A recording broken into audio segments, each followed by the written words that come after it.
Hi, and welcome to Rich in Relationship. And today we're speaking with Regina. I want to call you Virginia. I don't know why. Regina DeMeo, who is a former professor. She's a matrimonial attorney who specializes in mediation and collaborative law. And this year she was on the 2020 Top Lawyers in the Washingtonian, which is really estimable. How are you today, Regina? I'm great. Thank you for having me. It's great to have you. So the question I ask everyone on Rich in Relationship is, how did your heart or your passion lead you to the work that you do? So it's a long answer that I'll keep short.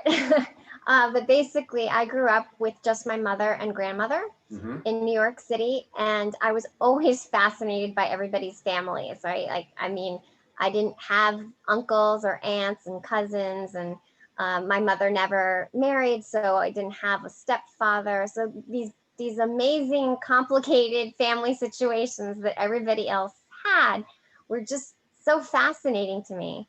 And so when I finished law school, I just really gravitated towards family law and helping families reconfigure. I love that. I love that. And of course, today we're going to talk about forgiveness, which is a great theme given where we are in our lives and what's going on in the world. And how does forgiveness connect to family law? So, we have to practice it almost every day, right? There's a lot of disappointment when you're going through a divorce. And I say that also from personal experience, right? And none of us get married thinking that there's not going to be a happily ever after. So part of it is forgiving yourself for whatever role you played in the dissolution of the marriage, forgiving your partner for not meeting your expectations, forgiving family members, because a lot of people tend not to be neutral. Forgiving just society in general. Like, not everybody's going to be accepting of your choices. There's a lot of forgiveness that we have to work on, especially as we are reconfiguring a family and restructuring into two households. Yeah, I was just talking with my coach actually before I got on this call, and I was talking about how a matrimonial attorney who I know actually very well, been to her home, know her husband, had listed the 10 things that most likely indicate you're moving towards a divorce. And I had a really powerful reaction to that. And the reaction was, well, you could be moving towards a divorce, or it could be just an indicator that maybe you need to really work on your marriage. I thought it doesn't necessarily mean that, but what it brought up was this idea that, we fall in love, right? We fall in love, and falling in love is a limited state. It's like 2 to 3 year shelf life is what the studies show. And a lot of times people say, oh my God, I'm not in love anymore. I need to get out of this relationship. But more often than not, what happens is they have children and they hang in there for a while, and then and they start leading kind of these parallel lives where these indicators that she was talking about come up. Right. And then they say, oh my God, this is the worst. I gotta get out of here. And it's all her fault, or it's all his fault. And if I just get rid of them, it's all gonna be better, which of course, as someone who works with couples, is a fallacy. Particularly if you have children together, whatever is not working in your marriage is not gonna work in your co-parenting relationship. So I imagine that this is what makes forgiveness, if not for yourself and for your co-parent, important for the children. And I'm wondering, I'm wondering, first of all, can you operate on forgiveness just for the children? Or is this something that we really need to do for ourselves as well?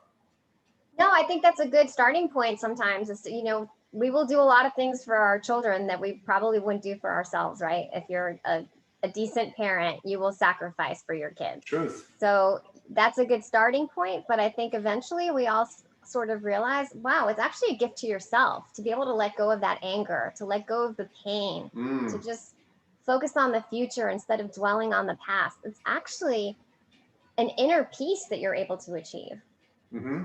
And so, just for the sake of our listeners, let's pretend that maybe they don't know, probably most people know what mediation is. Maybe they don't know some people certainly don't know what collaborative divorce is. What is collaborative divorce, and how does forgiveness play a role in that, if at all?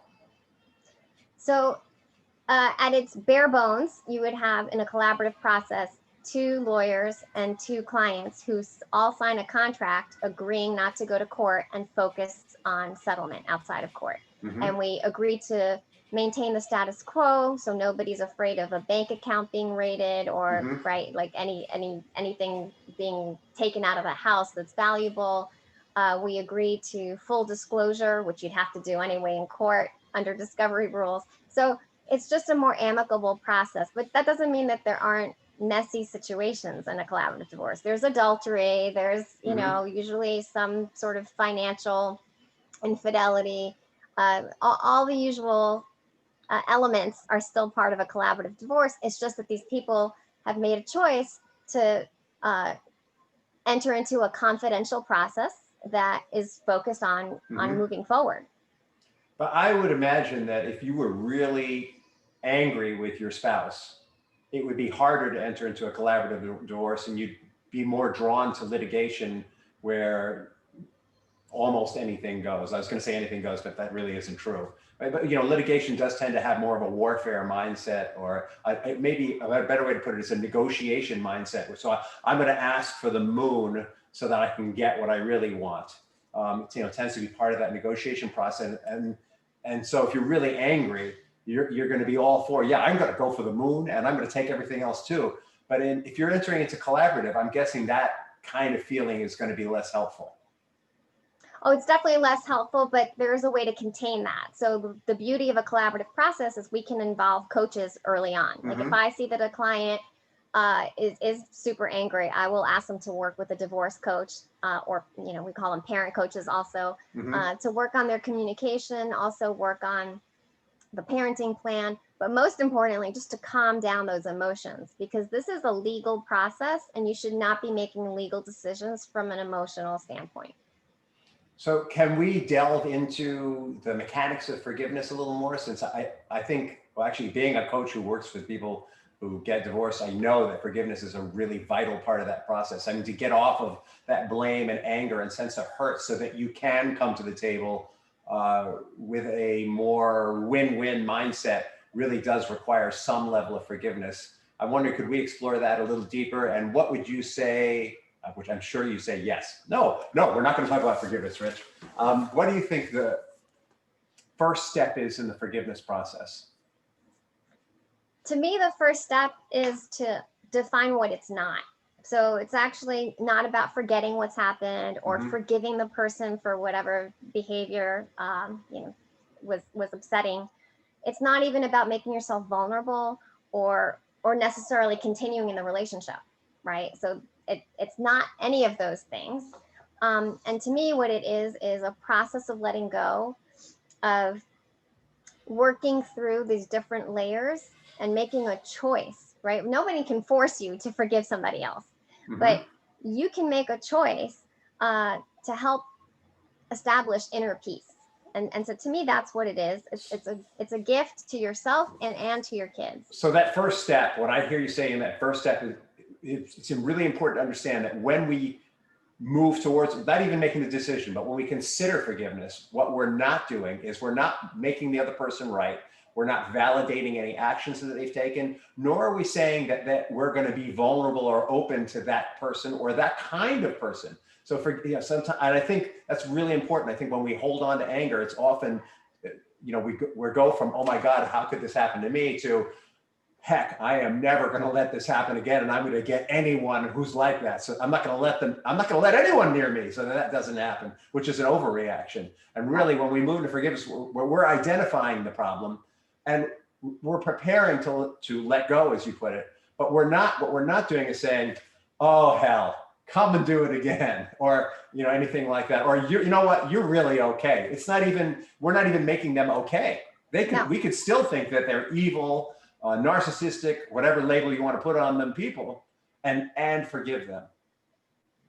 Right. It's about not letting them occupy that space in your mind, right? It's very valuable property, like where I choose to, you know, focus my mind. And so to me, it's about no longer having that person occupy that space, and you apply your positive energy elsewhere. Yeah, that reminds me, there's a quote that holding a resentment is like eating poison and hoping the other person dies. Exactly. And so what you're saying is that when we're not forgiving, when we're living in resentment, and it takes energy, by the way, I can speak from experience, it takes energy to maintain a resentment. My mother did not forgive my father for maybe 20 years after they got divorced, until one day as an adult, I said to her, what is up with this? Like, he's dead. He was dead at this point. Like, how can you still be mad at this guy? And she had like this aha moment that it had occupied so much space in her mind. And she was finally able to say, yeah, you know, she started to focus on the lessons she learned from him instead of how horrible he was. Like, this radical switch happened. She realized that she had spent 20 years or 30 years or whatever it was feeding this resentment, feeding this anger. And that was all emotion that she could have been putting into some other aspect of her life. Because, you know, we have, there's only so much energy that we have each day to use, to invest. That's right. All right, so when we become prepared to forgive, we've already identified it's not about who they are. It's really about what it's doing to us. Right. And you mentioned that the next step is to make a decision.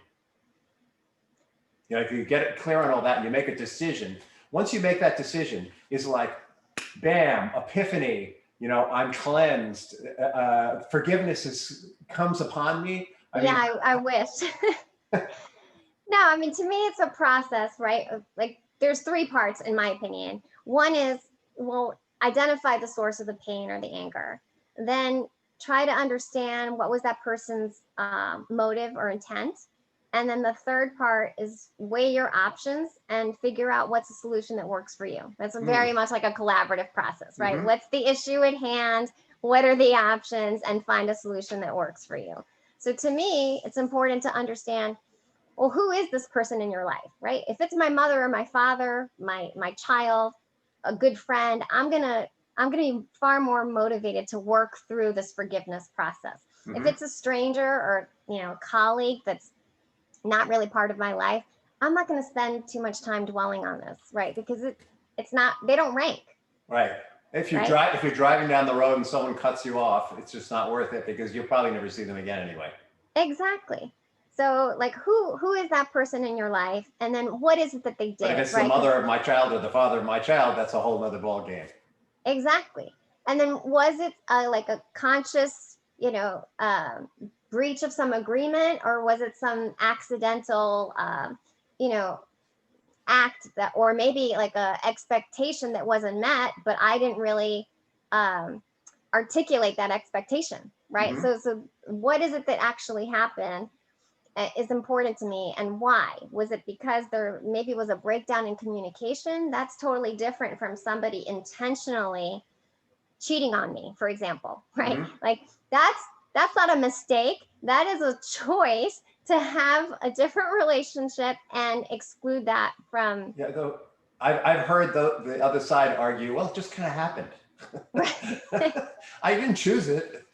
But yeah, I've heard that too. But regardless of what they're coming out of their mouth, there was an agreement or an understanding that it was going to be a monogamous relationship, and that understanding has been broken, regardless of the circumstances. Yeah. Right. And then you make your own choice, right? And you can choose to forgive to the like at the extreme of taking them all the way back and giving them another chance, or mm-hmm. At the other extreme is just like cut the relationship and let it go. Let mm-hmm. it go. Don't let it continue to consume you. Got it. And I have a friend who he's a virtual friend, of course. Like, we make so many friends virtually, who has this reach system of forgiveness. And he points out that once we make the decision, that sense of hurt, even though we may rationally get super clear on, all right, this is something that happened. All right, I'm ready to move on. All right, you know, even though he cheated on me, he's the father of my children, so I need to make this work. And so what that means is I'm going to be very careful about the kinds of agreements that I enter into, and how and hold them to a super high level of accountability, or whatever your decision-making process. Or maybe it's I'm never going to enter into any kind of agreement with them again, which might not be so good for the children, but you're going to figure out some way that you're going to handle that sense of vulnerability that comes out of that experience, that doesn't mean that we're not going to go back to, when we're talking to that person, go back to that SOB from time to time. And in the REACH system, he suggests that you reaffirm that commitment to forgiveness when that happens. So the choice is, you can go back to that feeling and keep investing in that energy, or you can just acknowledge that it's present and refocus on, all right, but I'm going to forgive him, because I'm, it's not helping me to go there, and it's not helping my children for when I go there. So instead, I'm going to focus on forgiving him. I know I'm not vulnerable today, and I can move forward. He says, just focus on it again, focus on it again, focus on it again. I'm wondering, how often does that, when you're working with people, how often is that kind of action needed and come up? Right. So the people that I work with are obviously making the choice to leave a situation where there's been a betrayal. And so the trust that we have to reestablish is not in a romantic sort of way. It's just in a co-parenting way. Okay. So I'm going to trust you are still going to be a good dad, even though you're a crappy spouse.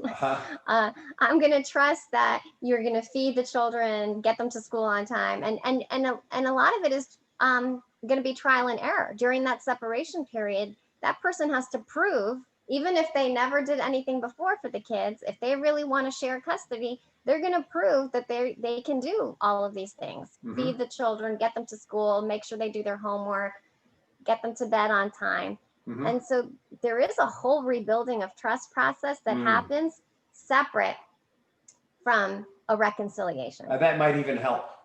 I mean, as the person proves they can be trustworthy in other areas, then it might be easier to let go. And by that person, I didn't give him credit, is Professor Everett Worthington, who has a whole, and if anyone's ever interested in that REACH forgiveness system, it's on his website. Just Google Professor Everett Worthington and put REACH forgiveness system, and you can download his workbooks. Might be useful for your clients, I don't know.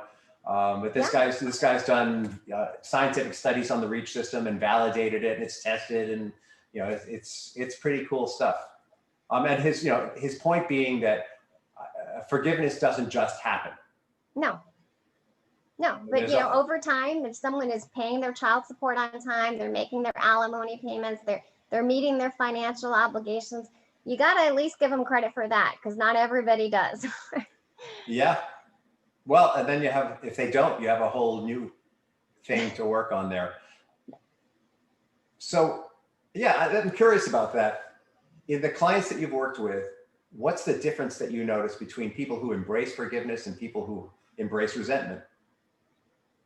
So first of all, those that embrace resentment, I find a hard time working with them. They're just angry, they have negative energy, and I don't have a lot of time and space for that negative energy in my life. So you're going to repel a lot of people that might be very helpful to you if you're that kind of person. Not to mention, it's going to cost a lot more in court, because if you're angry and you want to fight over everything, well, that is going to raise your bill by a lot. So that's a lot of negative consequences already, in my opinion. You're going to limit the people that want to work with you, and you're going to spend a lot of money. And there's also a time factor, because especially during COVID, let's just be clear, the courts are super backlogged. Yeah. And someone's little family dispute is not really high on the agenda, right? We have criminal trials that have been postponed. We have abuse and neglect cases that need to be addressed. A family dispute is like really low in terms of priority right now. So good luck getting in front of court anytime soon. So the price of holding on to resentment is, in your divorce, is that it goes on much longer. It may end up before a judge. In collaborative, well, everything ends up before a judge, but in mediation and collaborative, you have the opportunity to come to a complete settlement and just give it to a judge to stamp. Whereas if you're resentful and it goes on and on and on, the judge may actually have to settle the dispute itself, which is they don't want to do, they don't have the time for, it's very time consuming. And in their world of priorities, it's somewhere here versus much higher conflicts that they could be dealing with. But I think the huge disadvantage is you lose control of your own process. Right. And you're I mean, they may when not you're like in the resentment decision.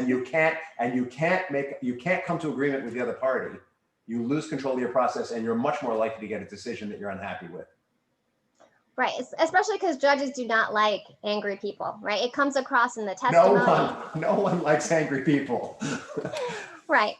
So they are not going to take too kindly in their decision if they find that somebody abused the process just to try and get some revenge. So the big plus of forgiveness is that it allows you to release the pain. It allows you to not keep investing emotion into a mode of behavior that ultimately is going to bear sour fruit. So Exactly. if you stay in resentment, your attorney's going to have a harder time working with you, may not even enjoy it. You're probably going to end up having a judge resolve your dispute for you instead of resolving it yourself through your attorney or through a third party. And everyone around you is going to be unhappier, including you. But if you choose forgiveness, you have a shorter divorce, a happier resolution. You're more likely to find a way to, you may not like the other person, but you're more likely to find a way to work with the other person than if you stay in resentment. And you're going to spend less. And then there's always the children. You know, in the resentful approach, the divorce is longer and the children suffer more. And after the divorce is over, they're suffering from your resentment. In the forgiveness model, even if you don't like the other person, you're finding ways to at least work together in a business format so that the children see that their parents are capable of being of one mind when it comes to their well-being. Yeah, exactly. I mean, one of the worst cases I dealt with recently was a trial that went on for over 2 years. And even though my client won at the end of the day on most issues, the children's college fund was completely spent. Mm-hmm. And the children are they're not speaking to one of the parents right now. So wow. Was that really a good outcome? I don't think so. So painful. So we're coming to the end of our time together. And I want to thank you for taking the time to share with me and with the audience. And what I always ask people is at the end is, what's the legacy Regina DeMeo wants to leave behind? Well, to me, my legacy is all the lectures I've done and the publications of encouraging people to really resolve their own problems, to work outside of the court process, and understand that understanding is the enemy of conflict. We're always going to have conflict. You can't avoid conflict in life, but work on understanding why you have that conflict and focus on the solution side, not the blaming. That's not going to help. What if somebody wants to find you? How can they find you? So my website is reginademeo.com, and on Facebook, Twitter, YouTube, you can just look for Gen X Smarty. That's my handle. And great. And are there any limits to your practice in terms of location? Well, I'm only licensed in Maryland and DC. As a mediator, is that still an important boundary? I'm just curious, actually. It is actually, yeah. Gotcha. Okay, so if somebody wants to work with you professionally, they need to be in Maryland and DC. Yeah. And would there be any other reason somebody might reach out to you? I mean, I'm always happy to talk to people just, for purposes of understanding the process and maybe helping them connect with the right person in their location, because I do have a broad network of colleagues, and it's an amazing gift that I have people all over. So I'm happy to connect people anywhere. Gotcha. And of course, we're going to have your information in the notes for this event, podcast, video blog, all the ways that this will come out. Are there any upcoming events or anything that you want our audience to know about? Not right now. I'm working on the things for 2021. Gotcha. So they should to stay tuned. They should go to reginademeo.com. Or follow you on Instagram and the YouTube channel is that is definitely active, and awesome. And I think you're going to be one of my guests pretty soon. Yeah, actually, why don't you tell everyone more about your YouTube channel and what's on it? Let's give that a good plug, because I'm sure the content is spectacular, even if you are having me on it. Thank you. So I created that during COVID, and it features local experts usually to help people with any issue that families are going through right now, whether it's should I sell my house to should I review my trust and estates documents, how do I, refinance, all these issues that we're all dealing with during COVID are important to discuss. So there's over 32 videos right now. So that could help anyone, anywhere. Exactly. Pretty much. I mean, unless there's something that's actually legally grounded in a particular state. And one more time, what's the handle for that? Gen X Smarty. Gotcha. All right. You've been awesome. Thank you so much for your time. Thank you.